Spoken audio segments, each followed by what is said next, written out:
No one expects the black sheep to build an empire. My name is Liam Lincoln. I'm 34 years old, and by the time my family realized I wasn't just playing with computers, my software was already running in 300 hospitals. But let's rewind to where it all started. Back when I was just a kid with a laptop and a chip on my shoulder in Greenwich, Connecticut. Growing up in Greenwich meant two things: money and expectations. My father, Dr. Leo Lincoln, wasn't just a neurosurgeon. He was the guy other surgeons called when their hands shook. My mother, Elizabeth Lincoln, was a Wall Street attorney who could eviscerate a CEO on the stand before lunch. And then there was my older brother, Taylor, the golden child, 6 years older, already scrubbing into surgeries at Mass General by the time I was in high school. The Lincoln household wasn't just competitive, it was evaluative. Dinner wasn't for eating, it was for reporting achievements. So, my mother would say, knife hovering over her filet mignon, "What did we accomplish today?" Taylor always had something. Published in JAMA. Lead on a groundbreaking spinal procedure. Me? At 16, I built an app that organized my school's charity auction, cutting the planning time in half. "That's cute," my dad said, not looking up from his wine. "But colleges don't care about hobbies, Liam. They care about law review, debate team, things that matter." To them, coding was a phase like skateboarding or dye my hair black. When Mrs. Connolly, the charity coordinator, told my parents I had a real gift, my mother smiled like she'd been handed a participation trophy. "Liam has many interests," she said smoothly, "but we're focusing on his pre-law track." I wasn't. The National Youth Coding Championship was my shot.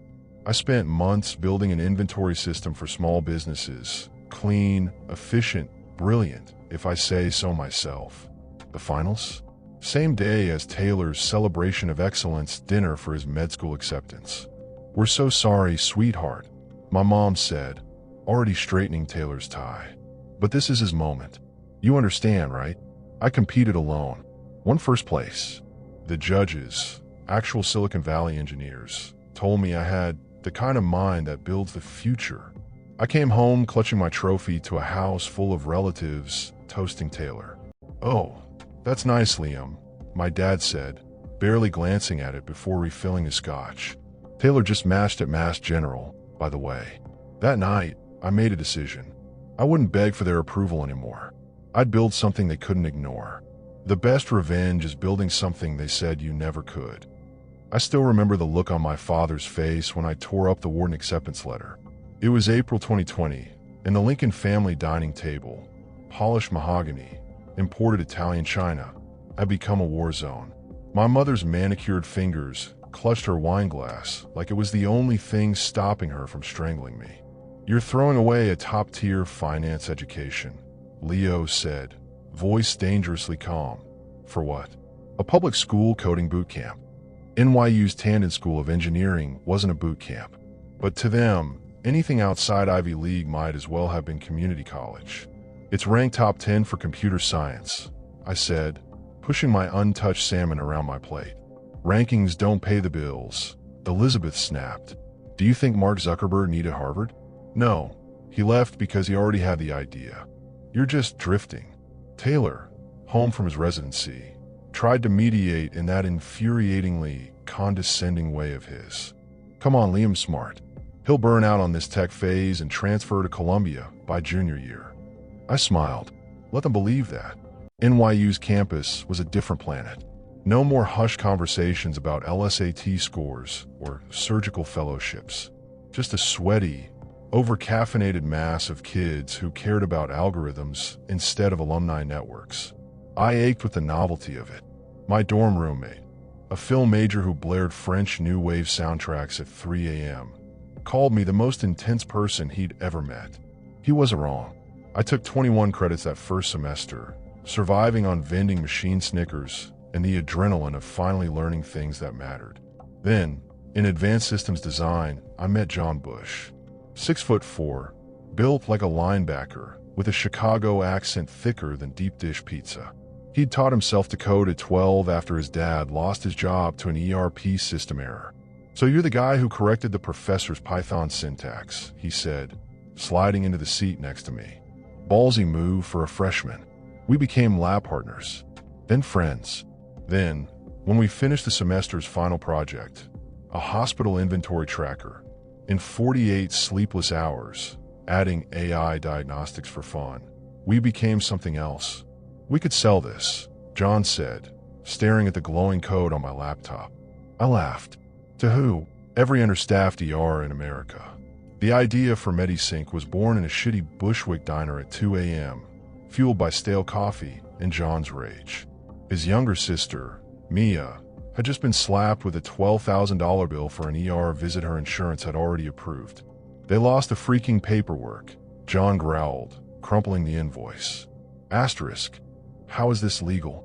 The hospital has self-driving surgical robots, but they're still faxing forms like it's 1985. Asterisk. I sketched the bones of a platform on a napkin. Real-time insurance verification, automated physician of pharmacy alerts, patient-facing cost transparency. John's eyes lit up. We could prevent millions of these screw-ups. We spent that spring holed up in the Tandon computer lab, skipping parties and showers to build the prototype. By summer, we had a barely functional beta, and our first believer, Dr. Amrita Patel, a gastroenterology resident at NYU Langone, stumbled upon our demo at a student tech fair. This could actually reduce my medication errors, she said, scrolling through our interface. Can you adapt it for specialty clinics? John and I exchanged glances. How fast can you get us a meeting with your department head? I asked. Let us know where you're watching us from. And if you're enjoying this story, kindly do us a favor and subscribe to our channel. You have nothing to lose, and it will mean the world to us. We're just a small channel trying to grow. Thank you, and back to the video. I should have known better than to mention MediSync at Thanksgiving. The Lincoln penthouse smelled of rosemary-crusted turkey and quiet judgment. Taylor held court about his latest, minimally invasive spinal fusion technique, while my parents nodded like he'd cured cancer. Then Elizabeth lobbed the inevitable grenade. Liam, any serious job prospects yet? Or still playing startup? I took a deliberate sip of wine. Actually, we're piloting MediSync at NYU Langone next month. Silence. Leo set down his fork. Let me get this straight. You're not interning at Goldman Sachs this summer because you're building hospital software. It's a real company, Dad. We've got... No, he cut in. A real company has revenue, employees, a business degree. You're playing with computers while your peers are getting real experience. Taylor tried to help. Mount Sinai's IT department hires interns. I don't want an IT internship, I said too loud. Elizabeth's smile turned venomous. Well, when this little project fails, at least you'll have NYU's brand to fall back on. The rest of the meal passed in a blur of backhanded compliments, so brave to chase your dreams, and veiled warnings, tech bubbles always burst. As I left, my father pulled me aside. Stop wasting your intellect on toys, he hissed. The Lincoln name means something. Start acting like it. I didn't bother telling him MediSync had just secured $50,000 in grant funding, or that Dr. Patel had introduced us to a venture capitalist, or that for the first time in my life, I wasn't the lesser Lincoln. I just walked out. There are two kinds of hunger, the kind that makes you desperate and the kind that makes you dangerous. John and I moved into the Brooklyn loft in January 2022, the day after NYU's winter break ended. It wasn't a loft so much as a glorified storage closet above a bodega, 500 square feet, no heat, and a shower that occasionally spat out what looked like rust-colored teeth. The landlord called it charming. We called it home. The first night, sitting cross-legged on the warped hardwood floor with a single pizza between us, John raised his beer. To MediSync, he said, grinning, and to never listening to rich people tell us what's real work. I clinked my bottle against his. We had $412 in our business account. There's a special kind of delirium that comes from coding for 36 hours straight on nothing but MSG and adrenaline. Our office was the bodega's back booth, where the owner, Hector, let us camp out as long as we bought a coffee every 4 hours. We learned to sleep in shifts, to shower at the NYU gym, to ignore the way our jeans hung looser by the week. John kept a tally on our fridge. Days since last home-cooked meal, 87. VCs who ghosted us after meetings. 11. Hospitals using our beta software. 3. And they weren't even paying yet. Then, in March, we got our break. The Columbia Venture Competition was the kind of event my parents would have loved if Taylor had been the one pitching. Ivy League auditorium, judges in Brioni suits, the scent of ambition and free espresso thick in the air.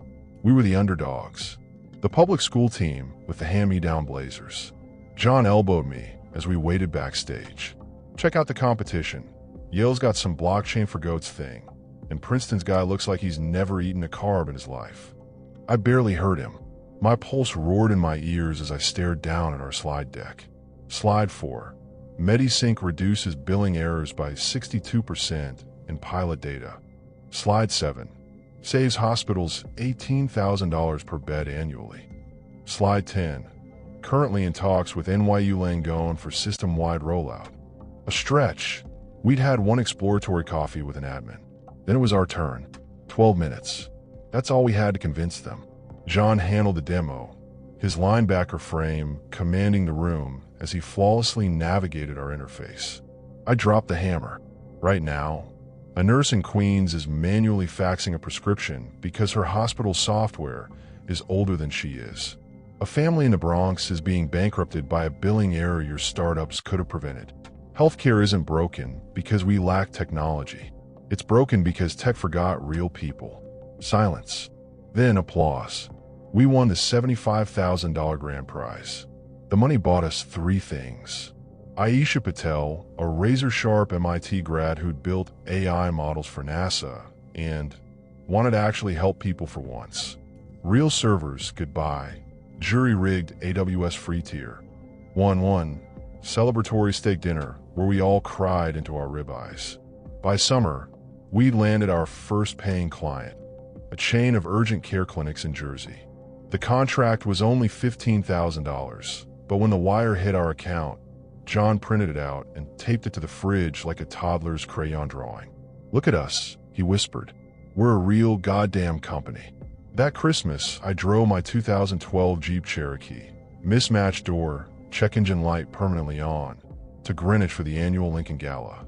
Elizabeth met me at the door, her gaze flickering over my thrift store suit. "You couldn't rent something decent?" Inside, the air smelled of pine and old money. Taylor held court by the fireplace, regaling Aunt Margaret with his innovative, minimally invasive disc replacement. My father barely glanced up from his scotch as I walked in. "Liam's here," my mother announced, like she'd just admitted a stray cat. "Still doing that computer thing in the city." I smiled blandly. "Yep, tech support pays the bills." What I didn't say, we just signed Mount Sinai Beth Israel. Our user base had grown 400% in 6 months. Aisha had optimized our code so perfectly, we were running at 90% gross margins. But the Lincolns didn't ask, and I'd stopped volunteering. Elizabeth cornered me by the caviar station. "Victoria Langley's here. Dartmouth. Now at .72 capital. Stunning girl." I choked on my champagne. "Mom." Asterisk, don't mom me. "You're 28, living in some hovel, and Victoria's father manages $8 billion. She adjusted my tie with a grip that bordered on violent. "At least marry well if you're going to throw your career away." Across the room, Victoria, tall, blonde, radiating hedge fund chill, was already sizing me up like a distressed asset. I texted John. "Me, getting set up with a finance robot. Send help." "John, propose right now. Film it." I escaped to the patio, where Taylor found me shivering in my threadbare blazer. "Look," he sighed, "just take the internship at Mount Sinai's IT department. Dad's friend runs it. You can pretend this startup phase never happened." The irony was almost beautiful. MediSync was already in talks to sell to Mount Sinai for 7 figures. I spat out an olive pit into the snow. "I'm good, Taylor." His pitying look said it all. Poor, delusional Liam. Funny how the moment you stop needing their approval is when they start paying attention. The email from Blackstone Ventures arrived at 3:17 a.m. on a Tuesday. I was slumped over my desk, half blind from debugging our cardiac ward integration, when the notification lit up my screen. "Term sheet attached. $40 million Series B at $120 million valuation. I read it 3 times. Then I threw my chair back so hard it toppled over, waking John where he'd passed out on our now-stained IKEA sofa. "Gosh, Liam, let a man sleep," he grunted, shielding his eyes from the overhead light. I turned my laptop around. For a long moment, he just stared. Then, "What?" He launched himself at me, nearly tackling me to the ground as Aisha burst out of her room, hair wild, wrench raised like she thought we were being robbed. "We're rich," John bellowed, shaking me by the shoulders. "Well, on paper, but still." Aisha's wrench clattered to the floor. By February 2024, 312 clinics across 22 states were running MediSync. 47 full-time employees. We'd finally moved into a real office. No more bodega Wi-Fi. $11.3 million in annual revenue, and climbing. And now, Blackstone's stamp of approval, which meant the industry sharks started circling.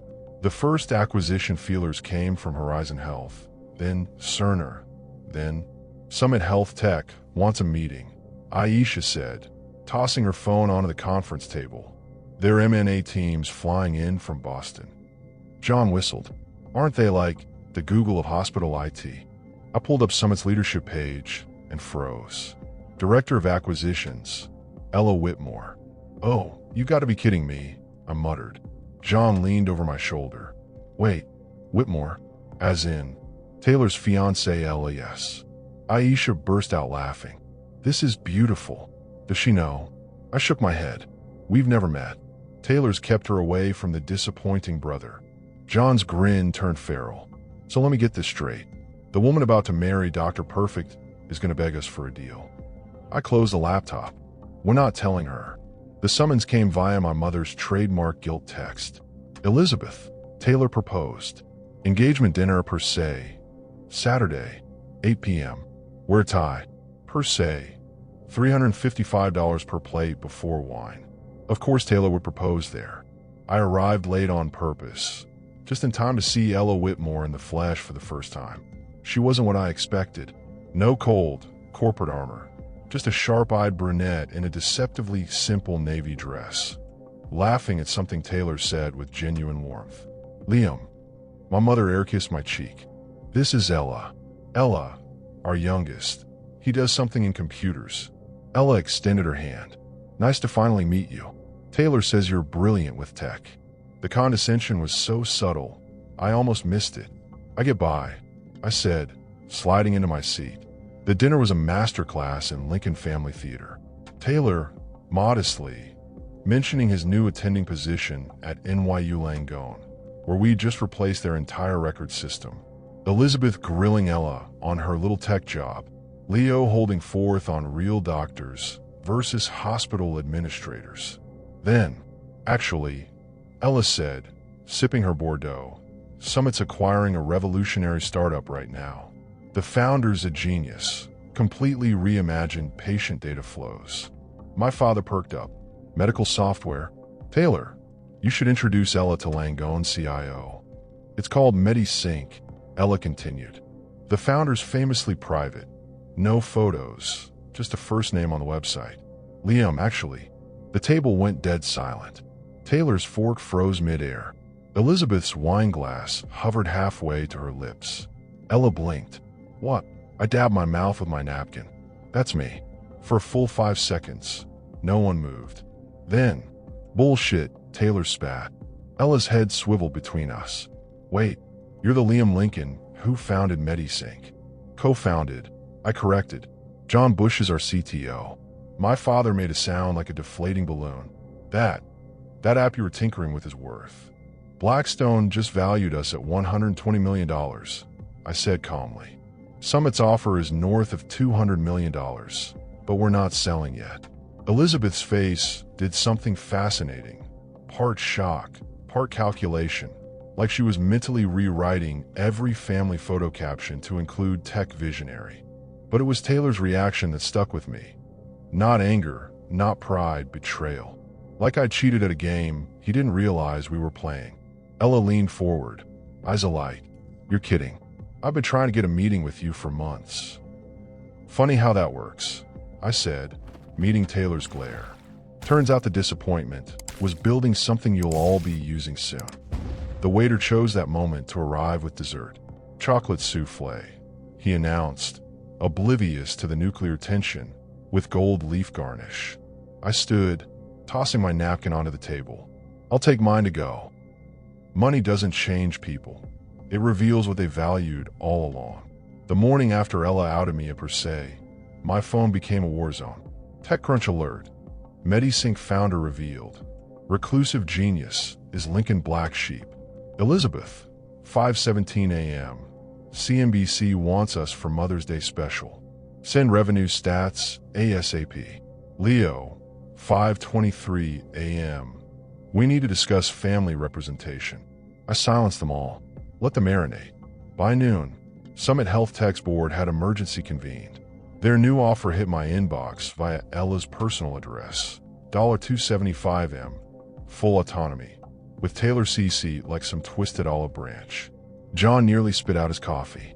They're using your brother's fiancée as a negotiating tactic now? Aisha scrolled through Summit's term sheet, eyebrow arched. They just showed us their desperation hand. Let's raise. I forwarded it to Blackstone with one added line. Counter at $350 million or we walk. They signed in 19 minutes. 3 days later, Leo appeared at our office in wrinkled scrubs, looking like he'd aged a decade overnight. He stared at our lobby's MediSync logo like it was a medical anomaly he couldn't diagnose. You build all this, he said, voice hollow.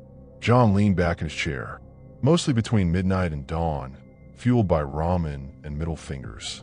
I led him to the demo room, watched his surgeon's hands, steady through 1,000 life or death moments, shake as he navigated our ICU interface. This would have flagged the Dawson patient's allergy, he muttered, more to himself than me. I didn't gloat. The software's audit trail showed 7,412 preventable errors caught this quarter. That was vengeance enough. Taylor cornered me at the Greenwich pool house that weekend, clutching Macallan 25 like a white flag. Ella says Summit's final offer expires Tuesday, he began, pouring 2 fingers with uncharacteristically clumsy hands. I let the silence stretch. Christ, Liam. He finally broke. You think this is easy? Finding out my kid brother's worth $300 million while I'm still paying off med school loans. The raw envy in his voice was almost refreshing. All these years I thought he pitied me. Turns out he'd feared me. You took Dad's path to earn his love, I said. I built my own damn road. He drained his glass. Just take Summit's deal. Let Mom and Dad be proud for once. I laughed so hard I scared the landscapers. Next morning, page 6 leaked my Brooklyn address. I came home to find Elizabeth perched on my thrift store sofa like a vulture, snapping selfies with my hackathon trophies. People asterisk wants an exclusive, asterisk she announced, as if discussing the weather. We'll say I quietly supported your. Get out, I said, calm as defusing a bomb. Her smile didn't falter. The Lincoln name means something, darling. Why not? Funny you mention that. I yanked open our corporate registry. Legal entity is L. Lincoln Holdings LLC. Not a single trademark, voting share, or board seat for Lincoln Family Trust. I met her eyes. Wonder why. For the first time in my life, Elizabeth Lincoln was speechless. I scheduled our reckoning at Gramercy Tavern. Neutral ground, Michelin-starred witnesses, and waiters trained to ignore family meltdowns. Leo spoke first. We made miscalculations. But blood. Here's the deal. I slid contracts across the linen. 1 joint business insider feature. You get exactly 3 quotes about hypothetical parental support. After that, I tap clause 4B. 0 unauthorized use of my name, likeness, or childhood trauma for PR. Elizabeth's pen hovered. And if we decline? I smiled.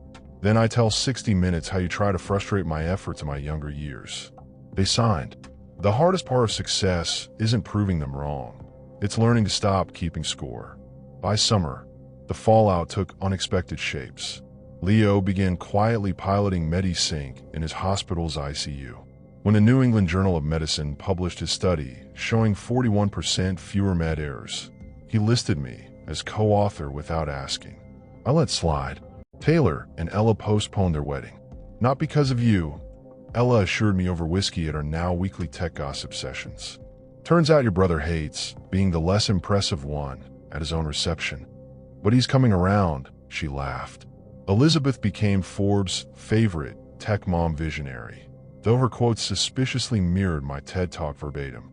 I had Aisha send her a plagiarism checker for Mother's Day. Aisha and I launched Code Bronx, a free dev bootcamp in the very neighborhood my parents used to warn me about. Our first cohort had 3 kids from foster care, 2 single moms, and a grandfather learning Python. Dr. William says my $300 million coping mechanism is clinically fascinating. Most patients buy sports cars, she notes. You build a healthcare revolution despite your dad. We're working on it. That's my story. Some say I should have outed myself sooner. Some suggest I should have forgiven sooner. Still others say I should have burned every bridge. So tell me in the comments, what would you have done when family became strangers? Play nice? Gone nuclear? Or, like me, let the equity vesting schedule do the talking? Subscribe for more stories where the quietest rises shake the most foundations.